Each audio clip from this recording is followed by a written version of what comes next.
আসসালামু আলাইকুম ওয়া রাহমাতুল্লাহ। দেশের প্রধান প্রধান দৈনিক পত্রিকাগুলো তাদের শিরোনামে উঠে আসা শীর্ষ সংবাদগুলো নিয়েই হাজির হলাম আপনাদের সামনে। আশা করি সাথেই থাকবেন। গুরুত্বপূর্ণ খবরগুলোর মধ্যে শুরুতেই থাকছে প্রথা ভেঙে ভ্যাটিকানের বাইরে সমাহিত পোপ ফ্রান্সিস। শেষ ইচ্ছায় রোমের সান্তা মারিয়া গির্জায় সমাহিত পোপ ফ্রান্সিস। শেষকৃত্য অনুষ্ঠানে অংশ নিলেন বিশ্ব নেতারা সহ প্রায় 4 লাখ মানুষ। অন্তর্বর্তী সরকারের প্রধান উপদেষ্টা ডক্টর মোহাম্মদ ইউনূস ভ্যাটিকান সিটিতে পোপ ফ্রান্সিসের অন্ত্যেষ্টিক্রিয়ায় যোগ দিয়েছেন। এ সময় তাকে মার্কিন সাবেক প্রেসিডেন্ট জো বাইডেনের সঙ্গে কুশল বিনিময় করতে দেখা যায়। ভারত পাকিস্তান সীমান্তে আবার গোলাগুলি। এ অবস্থায় কাশ্মীরে ব্যাপক ধরপাকড় চালায় নিরাপত্তা বাহিনী। কাশ্মীর হামলায় সন্দেহ ভাজনের বাড়ি অভিযান চালিয়ে ধ্বংস করে দেয় ভারতীয় বাহিনী। ইরানের বন্দরে ভয়াবহ রাসায়নিক বিস্ফোরণ, নিহত 8, আহত 7 শতাধিক। বিস্ফোরণে বন্দরের কাছাকাছি এলাকার ভবনগুলোর জানালা ও ছাদ উড়ে যায় এবং গাড়ি ধ্বংসস্তূপে পরিণত হয়।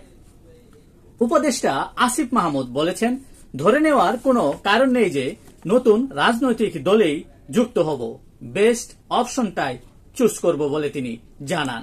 তিনি আরো বলেন, ক্ষমতাচ্যুত আওয়ামী লীগ সরকারের অবৈধ নির্বাচন আদালতের রায়ের মাধ্যমে মেয়র পদে বসিয়ে নির্বাচনের বৈধতা দেওয়া হচ্ছে।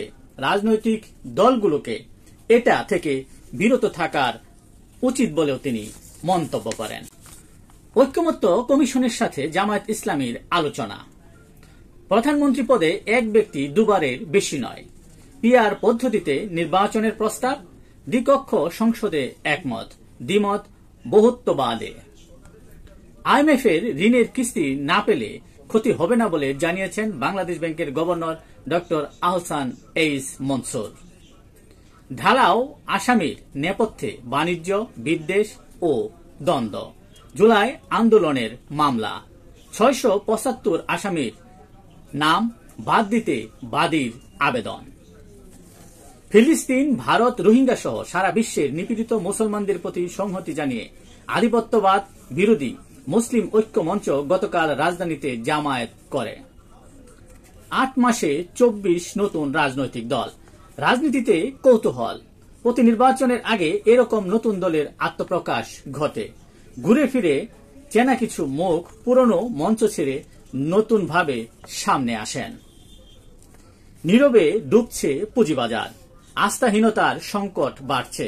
9 কার্যদিবসে সূচক কমেছে 229 পয়েন্ট। সূচক 5000 পয়েন্টের নিচে, লেনদেন তলানিতে।